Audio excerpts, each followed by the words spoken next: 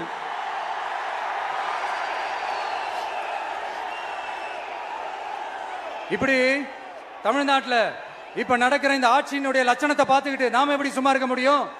ஒரு தவறு செய்தால், அதை தெரிந்து செய்தால், அவர் கபட நாடக மு.க. ஸ்டாலின் அங்கிளாகவே இருந்தாலும், அங்கிள் அங்கிள் உங்களுக்கு மனசாட்சின்னு ஒன்று இருந்துச்சுன்னா நாங்க கேட்கிற கேள்விகளுக்கு மட்டும் கொஞ்சம் பதில் சொல்லுங்க அங்கிள். நீங்க நடத்துற இந்த ஆட்சியில நேர்மை இருக்கா? நியாயம் இருக்கா? ஊழல் இல்லாம இருக்கா? சட்டம் ஒழுங்கு சரியா இருக்கா? பெண்களுக்கு பாதுகாப்பு இருக்கா? பொதுமக்களுக்கு பாதுகாப்பு இருக்கா? இயற்கை வளங்களுக்கு பாதுகாப்பு இருக்கா? சொல்லுங்க மை டியர் அங்கிள், சொல்லுங்க.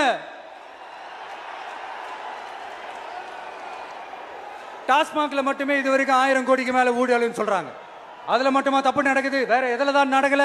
உலகத்திலே மிஸ்டர் கிளீன் ரெக்கார்ட்ஸ் எல்லாம் உங்களுக்கும் உங்க கூட இருக்கிறவங்களுக்கும் மட்டும்தான் அங்கிள் கொடுக்கணும். இதை பார்த்து வாயே இல்லாத ஊரு கூட வயிறு வலிக்கு சிரிக்குது. பெண்களுக்கு 1000 ரூபாய் கொடுத்துட்டீங்கன்னா போதுமா அங்கிள்? அப்படியே அது மூடி மறைச்சிடலான்னு பாக்குறீங்களா? படிக்கிற இடத்துல, வேலைக்கு போற இடத்துல, வெளியில போற இடத்துலன்னு அவங்களுக்கு பாதுகாப்பே இல்லைன்னு ஒட்டுமொத்த பெண்களும் கதறாங்க. அந்த கதறல் சத்தம் ஏதாவது உங்க காதுல கேக்குதா அங்கிள்? இதுல வேற உங்க அப்பான்னு கூப்பிடுறாங்கன்னு வேற சொல்றீங்க. What is this uncle? Is very very wrong uncle, is very very wrong. பெண்களுக்கு மட்டுமா பொய் வாக்குறுதி கொடுத்து ஏமாத்துறீங்க? அரசு ஊழியர்கள், ஆசிரியர்களை ஏமாத்துறீங்க, விவசாயிகளை ஏமாத்துறீங்க, பரந்தூர்ல பாதிப்பே வராதுன்னு சொல்லி ஏமாத்துறீங்க, மீனவர்களை ஏமாத்துறீங்க, போதைப் பொருள் கலாச்சாரத்தை ஒழிக்காம ஏமாத்துறீங்க. ஐயோ ஐயோ ஐயோ, very very வஸ்ட் uncle, very very வஸ்ட். எப்படி கேட்டாலும் இவங்க கிட்ட இருந்து எந்த பதிலும் வரப்போறதில்லை. ஏன்னா இருந்தா தானே. இப்ப ஆட்சியில இருக்கிற நம்மளுடைய அங்கிள் பதில் சொல்றது இருக்கட்டும். மக்களை நீங்க சொல்லுங்க, நீங்க உண்மையை சொல்லுங்க. செய்வோம் செய்வோம் செய்வோம் செய்வோம்னு சொன்னாங்களே, சொன்னதெல்லாம் செஞ்சாங்களா? உங்களை தான் கேட்கிறேன், சொன்னதெல்லாம் செஞ்சாங்களா? சத்தமா சத்தமா மை டியர் அங்கிள், கேக்குதா? மக்களோட சத்தம் கேக்குதா? இது வெறும் சாதாரணமான முழக்கம் தான். கூடிய சீக்கிரம் மக்களை போய் சந்திக்க போறேன், அவங்களோட மனசு விட்டு பேச போறேன். அதுக்கப்புறம் இந்த சாதாரணமான முழக்கம் இடி முழக்கமா மாறும். அத்தோட நிக்காது. அந்த இடி முழக்கம் தமிழ்நாட்டோட போர் முழக்கமா மாறும். அந்த போர் முழக்கம் உங்களை ஒரு நிமிஷம் கூட தூங்க விடாது. நடக்குதா இல்லையான்னு பாருங்க. என்னடா இவன் இவ்வளவு ஸ்ட்ராங்கா சொல்றானேன்னு பாக்குறீங்களா? எல்லாரும் கட்சி ஆரம்பிச்சதுக்கு அப்புறம் தான் ஒவ்வொரு வீட்டுக்குள்ளேயும் போறதுக்கு ட்ரை பண்ணுவாங்க. ஆனா நாங்க அப்படி இல்லை. ஒவ்வொரு வீட்டுக்குள்ளேயும் போனதுக்கு அப்புறம் தான் கட்சியாவே ஆரம்பிச்சிருக்கிறோம்.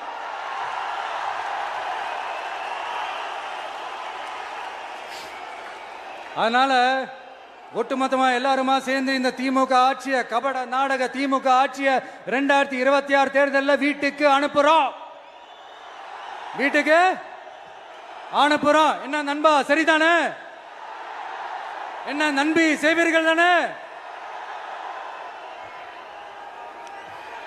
இப்போ உங்களுக்கு சின்னதா ஒரு சர்ப்ரைஸ். நம்ம கட்சியினுடைய வேட்பாளர் பட்டியலை இப்ப நான் அறிவிக்க போறேன். மதுரை கிழக்கு வேட்பாளர் விஜய். இன்னும் முடிக்கல. ஒரு நிமிஷம், இன்னும் முடிக்கல. மதுரை மேற்கு வேட்பாளர் விஜய். மதுரை மத்தி வேட்பாளர் விஜய். மதுரை தெற்கு வேட்பாளர் விஜய். மதுரை வடக்கு வேட்பாளர் விஜய். மேலூர் விஜய். சோழவந்தான் விஜய். திருப்பரங்குன்றம் விஜய். திருமங்கலம் விஜய். உசலம்பட்டி விஜய்.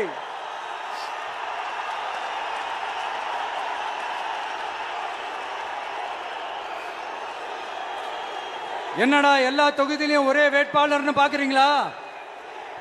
234 தொகுதியிலையும் இந்த விஜய் தான், அதாவது உங்க விஜய் தான் உங்க சின்னம். இன்னும் சிம்பிளா சொல்லணும்னா உங்க வீட்டில் இருக்கிற ஒருத்தர் தான் வேட்பாளரா நிக்க போறாங்க. அந்த வேட்பாளரும் நானும் வேறு வேறு இல்லை. நீங்க அவருக்கு ஓட்டு போட்டீங்கன்னா எனக்கு ஓட்டு போட்ட மாதிரி, இந்த முகத்துக்காக நீங்க ஓட்டு போட்டீங்கன்னா உங்க வீட்டில் இருக்கிற உங்களுடைய வேட்பாளர் ஜெயிச்ச மாதிரி. என்னடா இவர் ஏதோ ஓவரா சொல்றாருன்னு நினைக்க வேணாம். பிராக்டிக்கலா அப்படிதான் இருக்கும், அப்படிதான் இருக்கணும். நீங்களும் அப்படிதான் நினைப்பீங்கன்னு நான் நம்புறேன். ஏன்னா இது நம்மளை விட நம்ம எதிரிங்களுக்கு இன்னும் நல்லாவே தெரியும். அதனால எல்லா இந்த அதிகார பலம் எல்லாத்தையும் தூக்கிட்டு வந்துருவாங்க. வரட்டும், பாத்துக்கலாம். TVK will take it, TVK will meet it, TVK will compete with it and TVK will conquer it, TVK will conquer it.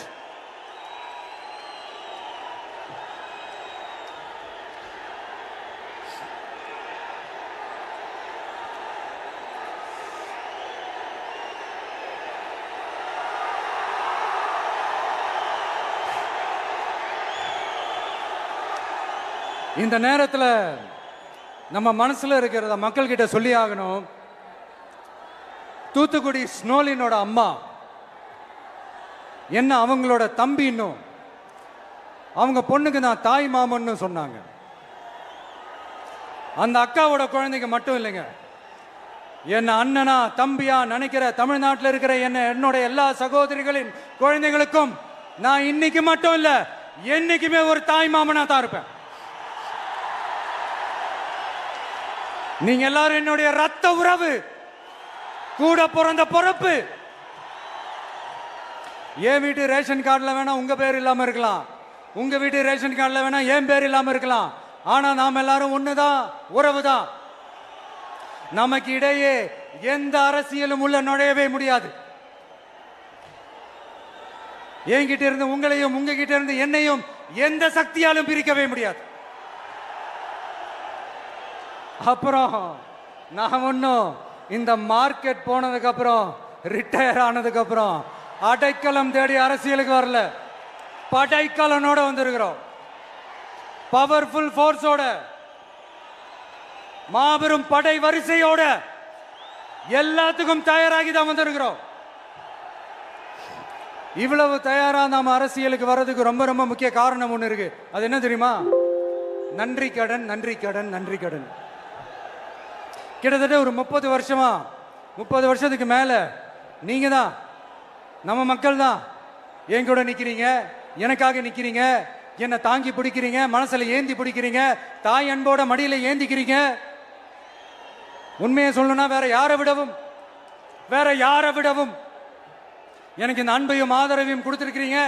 என் மேல உயிரையே வச்சிருக்கிறீங்க. என்ன உங்க வீட்டுல ஒருத்தனாவே ஆக்கிட்டீங்க. நீங்க எனக்கு கடவுள் கொடுத்த வரம்.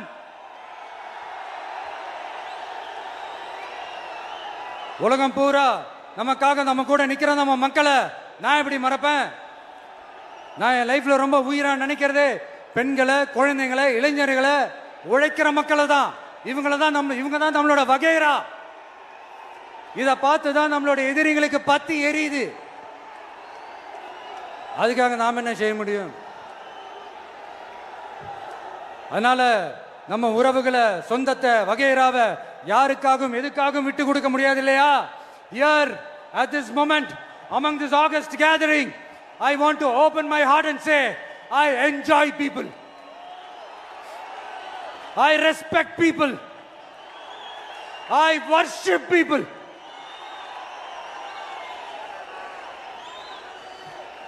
சரிப்பா, இவ்வளவு செஞ்ச நம்ம மக்களுக்கு நன்றி கடனா உன்னால முழுமையா செலுத்த முடியுமான்னு கேட்டா சத்தியமா சொல்றேன், என்னால முடியாதுதான். இன்னும் எத்தனை ஜென்மம் எடுத்தாலும் அந்த நன்றி கடனை என்னால தீர்க்கவே முடியாது. அப்புறம் என்ன மானாவுக்கடா நீ வந்திருக்க அதானே கேக்குறீங்க?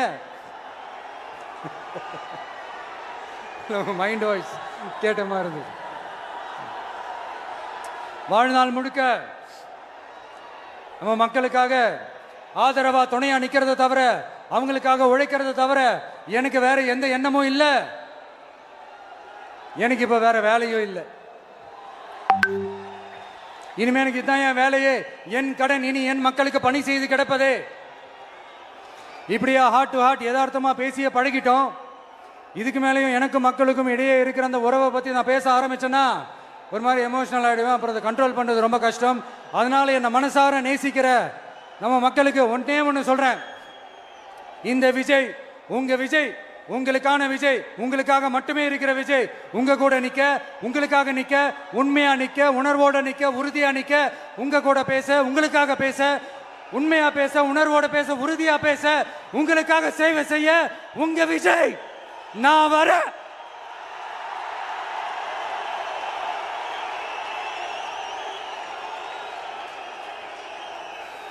சொல்லல முக்கியம், செயல் செயல் செயல் தான் முக்கியம். செய்க தான் சும்மா சிறப்பா இருக்கணும். நான் ஆட்சிக்கு வந்தேன்னா சும்மா அது செய்வேன், இது செய்வேன், நல்லது செய்வேன், உருட்டுவேன், புரட்டுவேன், அதெல்லாம் கிடையாது. செய்யறதுக்கு, நல்லது செய்யறதுக்கு, நல்லது செய்யறதுக்கு மட்டும்தான் இந்த விஜய். அப்புறம் ஒரு அரசியல் தலைவன் அவன் சினிமாக்காரனா, நல்லவனா, கெட்டவனா, இதெல்லாம் தாண்டி அவன் உண்மையானவனா, அதுதான் ரொம்ப ரொம்ப முக்கியம். இது சம்பந்தமா ஒரு குட்டி கதை ஒன்று சொல்றேன். ஒரு நாட்டில் ஒரு ராஜா தனக்கு பக்கபலமா இருக்கிறதுக்காக, கூட துணையா இருக்கிறதுக்காக ஒரு தளபதியை தேடுறாரு.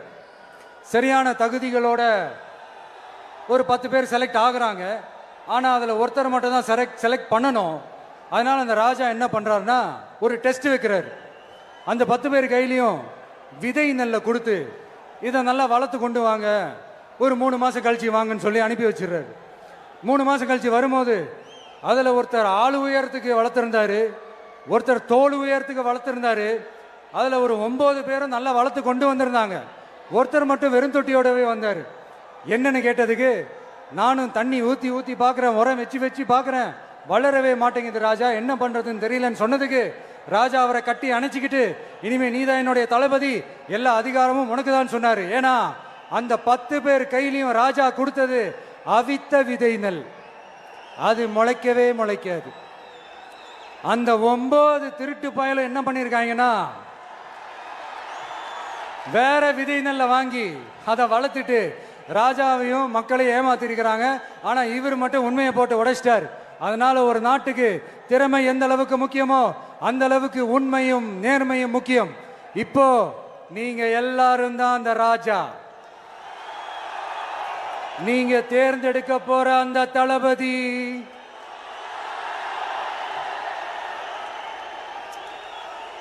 சும்மா சினிமாக்காரன் சினிமாக்காரன் சினிமாக்காரன்.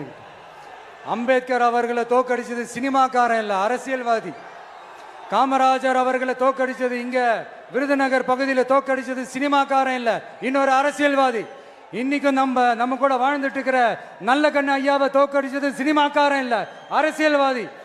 இப்படிப்பட்ட நல்ல நல்ல தலைவர்களை எதிர்த்து நின்று தோக்கடிக்கணும்னு அந்த எண்ணத்தை உருவாக்குனது சினிமாக்காரன் இல்ல, அரசியல்வாதி.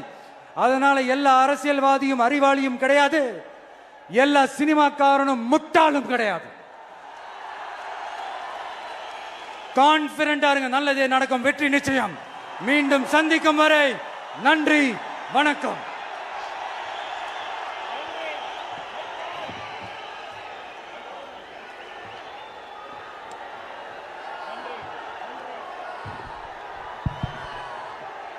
தமிழக வெற்றி கழகத்தினுடைய வெற்றி தலைவரின் வார்த்தைகள்.